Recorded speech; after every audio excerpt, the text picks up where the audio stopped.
Good evening, everybody. How y'all doing? Hopefully you're doing well. Better than average at the very least.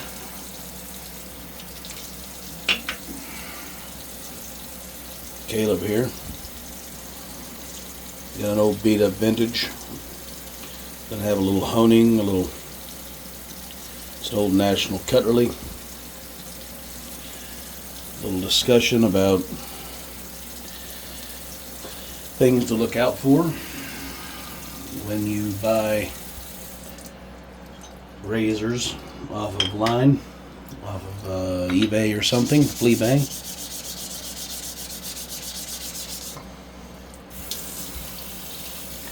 You know, why not?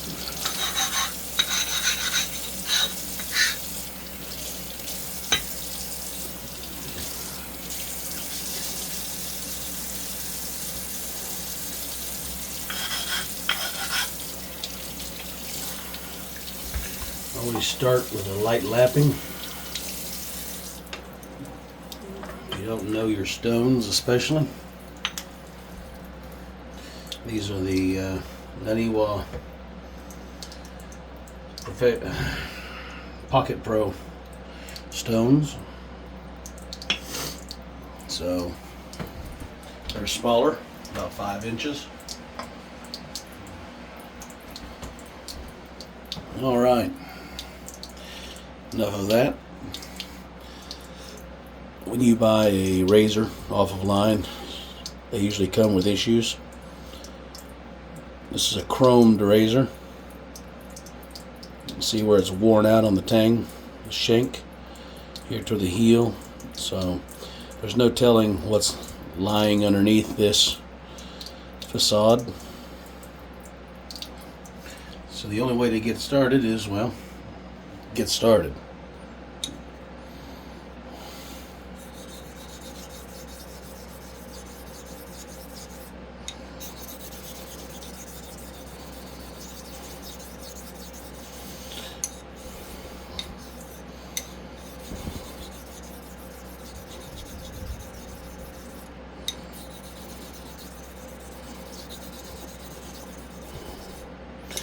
Using a little bit of torque towards the edge to save as much of the spine as possible.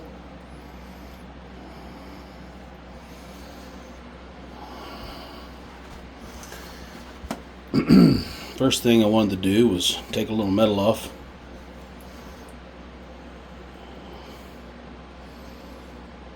See how the edge line looks. Take this pocket microscope. I'm going to look at it.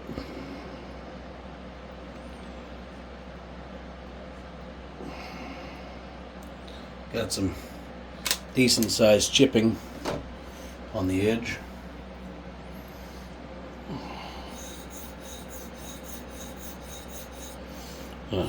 Cut some of that old steel off. I'm using a swooping stroke to match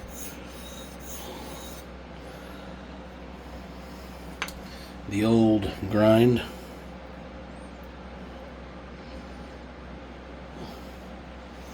See how much of the old chipped out, rusty looking edge is left.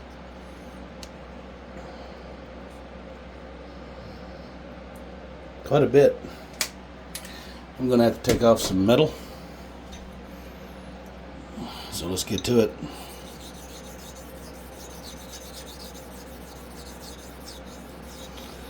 Transitioning from heel to toe.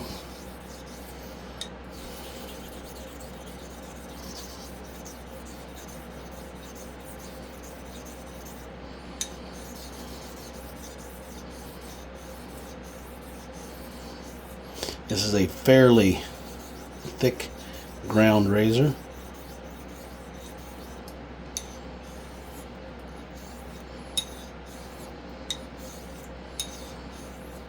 So it does not flex as much as a modern razor.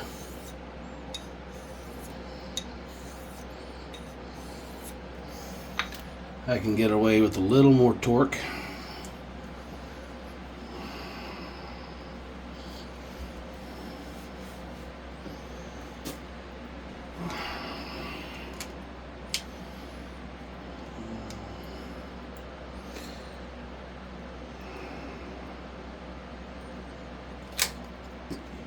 The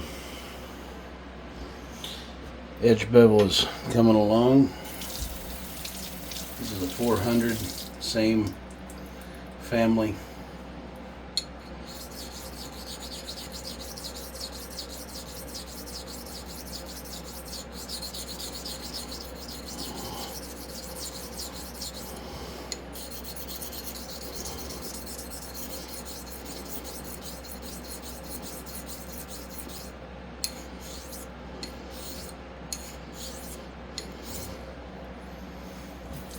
I have noticed that they're just as porous as their larger brethren.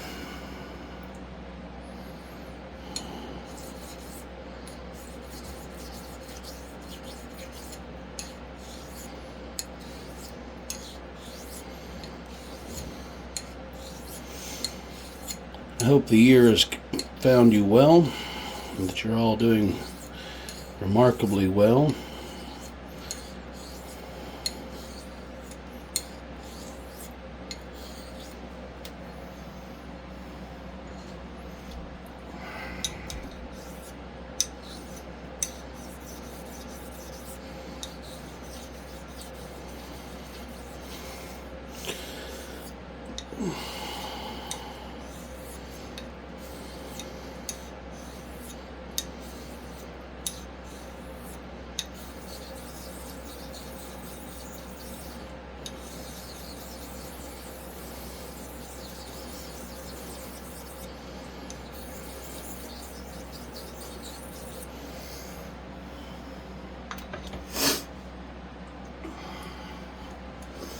What I'm dealing with here is a chip in the blade. It's not gigantic, so I'm just kind of going at it leisurely.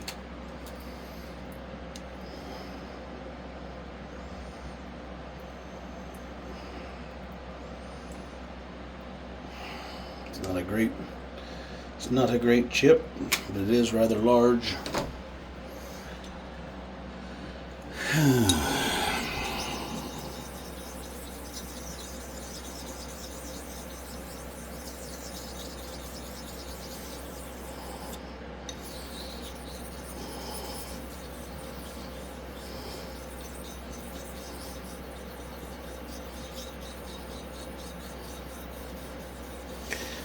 Hope you've all been well.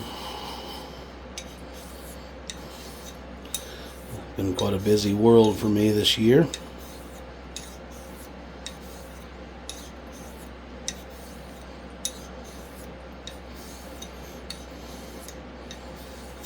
Lots to do in my personal life and trade as well.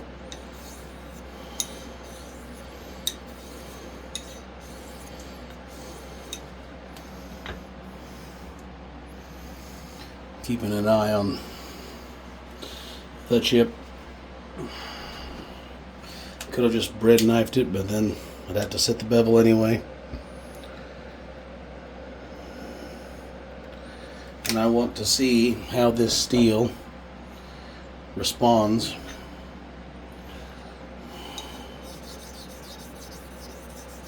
to being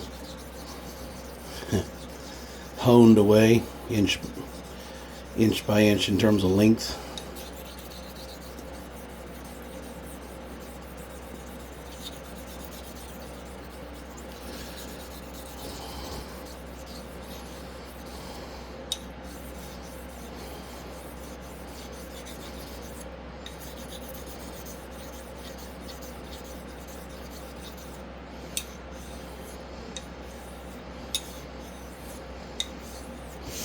Following the natural contours of the blade, using a rolling X stroke on this moment here.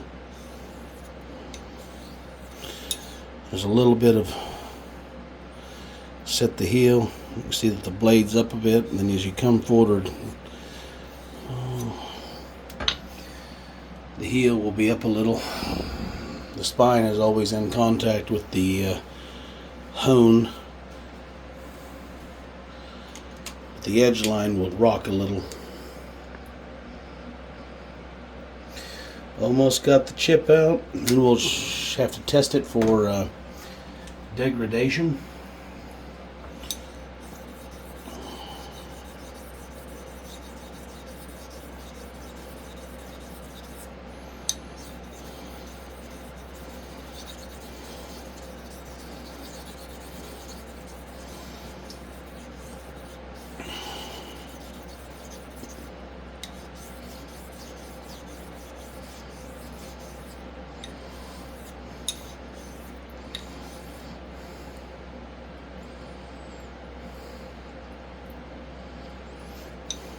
feeling quite nice.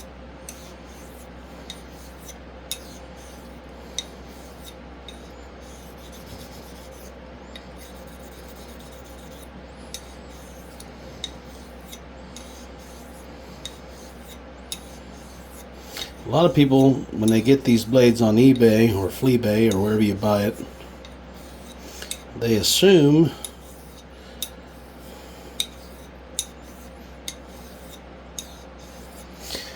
that if the blade's shiny, then that means it was a lucky save, right? You couldn't be more wrong. eBay buyers aren't stupid. They generally dip them in various concoctions or buff them off real fast with an iron wheel, brush. Alright, we're past the chip. Now we get to test and see if the steel had all of its carbon leached out of it, and then that hidden by a clever eBay reseller, huh? Well, how would you tell that? Well, you need to take a pre-polishing stone or a polishing stone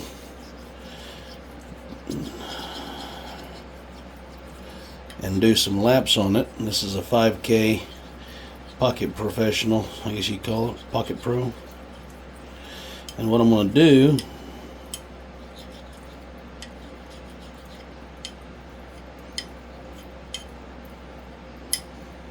is I'm going to do a quick and dirty polish or pre-polish on the edge bevel flat. And what that will do for me is it will let me look at the edge bevel line that runs to the apex, which is here where my thumb's tapping.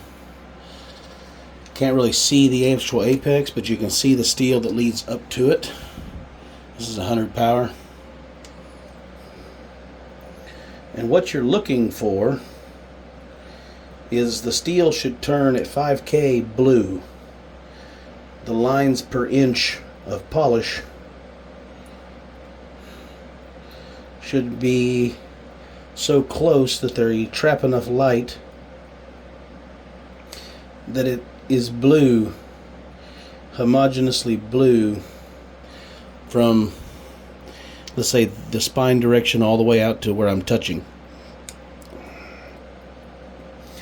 If, for instance, the section that's close to the apex where I'm tapping looks gray or a lighter shade of blue, stop polishing, go back to your 1000 grit,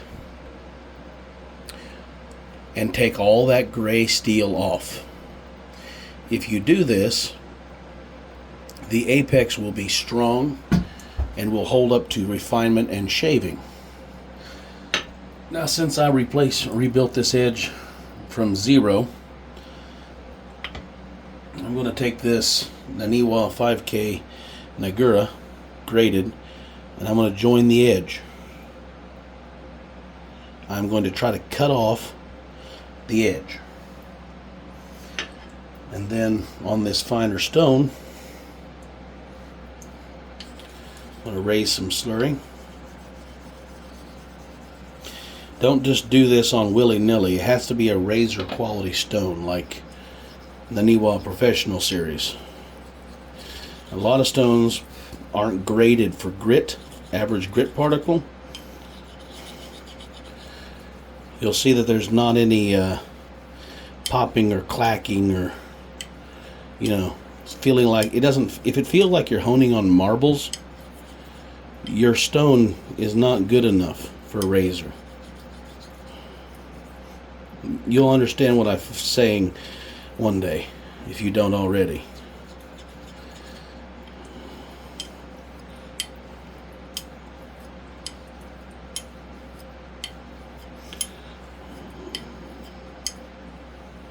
Got a nice undercut, and that slurry is fast on this 5K. We're going to do some half strokes, rolling half strokes.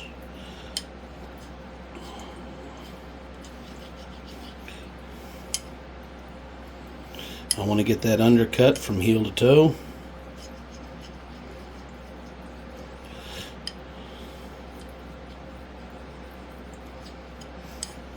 Go backward a few strops, draw out any wire, then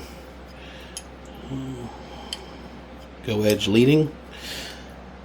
Something else you get asked sometimes is, why do people hone in a stropping motion? Well, when you're going forward like this, the stone has a self-limiting factor.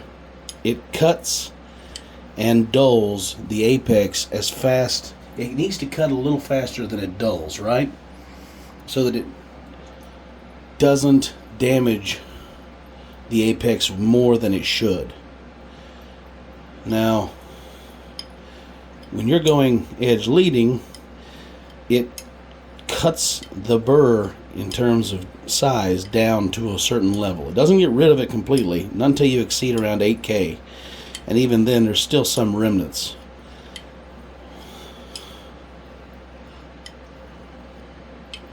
Changing like that, I'm fond of doing this, and then going back to straight on strokes. Anyway, so if the abrasion rate is 4 and the dulling rate is 1.5, okay, edge leading, then the abrasion rate is 4 and there's no dulling effect like this, okay? No limiting factor. So what that does is it tends to draw out a false apex or a wire on the apex, okay? If you go edge leading again for a few light strokes, you can take off that wire again.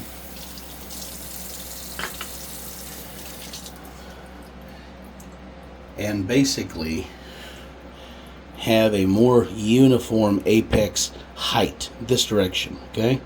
Edge on. That's why people do that.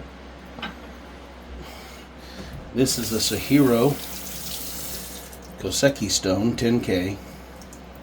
It's a razor quality stone. There's a matching Nagura for it.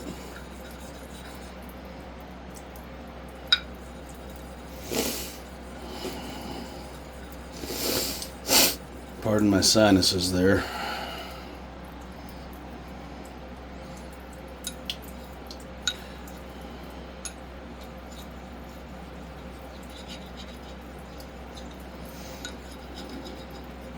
Slurry is another way to limit a wire or burr formation.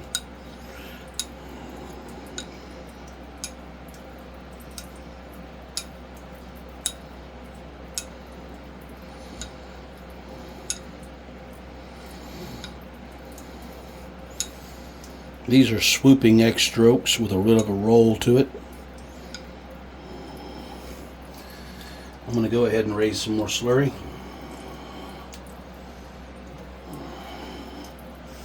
I want to get as much polish as I can with the slurry. Notice I'm moving the slurry stone around quite a lot. That's to keep the wear consistent. You'll understand one day when you start lapping stones, if you don't already. You probably do.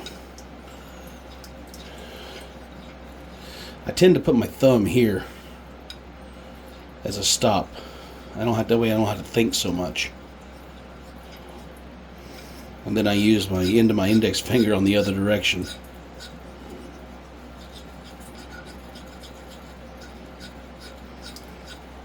This stone, this Sahiro Koseki stone, is a supreme straight razor hone. It's probably better than 99% of the natural hones out there, to be honest. I like to end on some one direction strokes.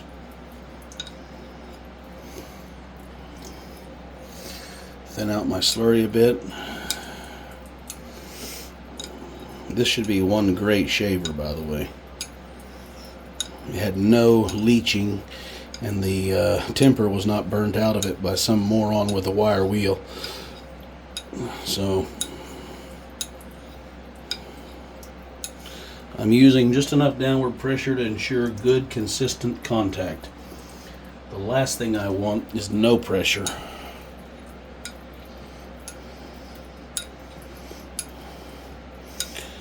This stone is very fine, very fast.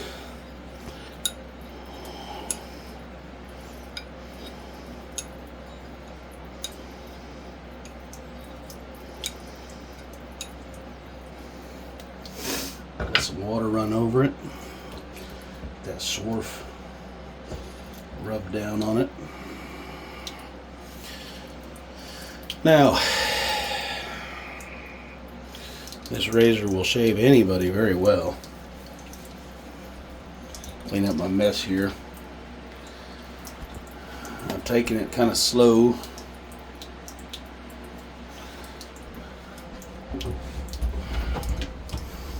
Genuine flax linen.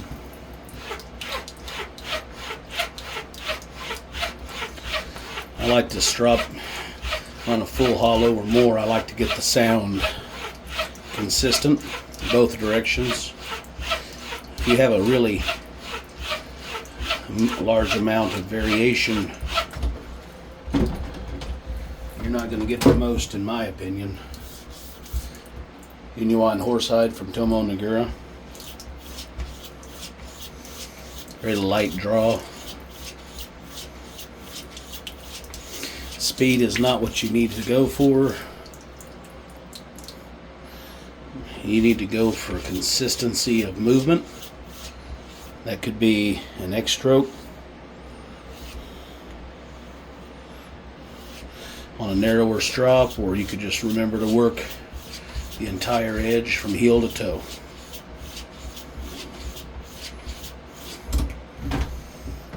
Okay, that has a mirror polish. Take a quick peek at it with this pocket microscope. Oh, that's beautiful. That's a nice polish. Again, the polish does not change color. It remains dark blue black all the way out to the apex. So that's a good razor. Could be yours. I might keep it. We'll find out. The spine wear matches the hone wear, so it'll be very easy to maintain. Folks, I hope this rambling video was entertaining at the very least. I hope you got something from it, even if it's just a laugh. Thanks for watching, and I'll be with you soon.